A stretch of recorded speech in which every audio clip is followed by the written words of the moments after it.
خەڵک لێرە لە کوردستان دەڵێن ژیان لە شوقەدا مەترسیدارترە و هەر بۆیە کۆمەڵی خەڵک چوونەتە لای خزم و کەسوکاریان کە لە خانوویەکی یەقاتیان دووقاتیا دەژین لە ڕووی ئەندازیاریەوە ئەمە دروستە ژیان لە تاوەرە مەترسیدارترە بۆ بوومە لەرزە وەک لە خانوویەکی یەقاتیان دووقاتی بەڕێی من زۆر فەرقی نییە ئەگەر سیستەم و بەرنامەزێکی ئەندازیاری بەکاربێنی بەڵام لە ناحیەی ئیجتیماعی بەڕاستی فەرقی هەیە زۆر کەس حەز ناکات لە شوقەدا بنیشتن لە ئێمارەت چکو ئەویش مەشاکلی خۆی هەیە خۆی ڤەرتیکەل و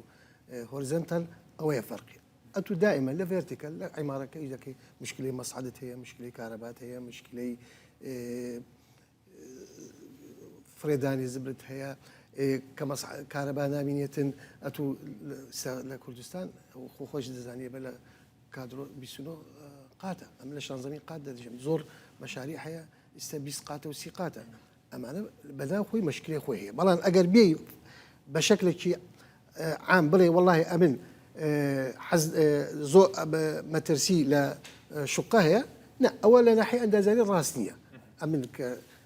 شوقە دەکەم ئەو ئەگەر مەرجی تێدا بێ واتە لە ڕووی هەندسیەوە تەواو دروستکرا بێ کوردستان ئێمە باسی چ قات دەکەین ئەدی لە دوبەی ئەدی لە ئەمریکا ناتیحەت سەحاب لە ئەمریکا پێش 100 ساڵ کرایە نەک ئیستا هەر بەو تەکنۆلۆژی ئیستەش نەبوو لا ینی ناتوانین ئێمە ئێستا ئەو سیستەمەدا بکەین بەڵام بە مەرجێکی ڕاست و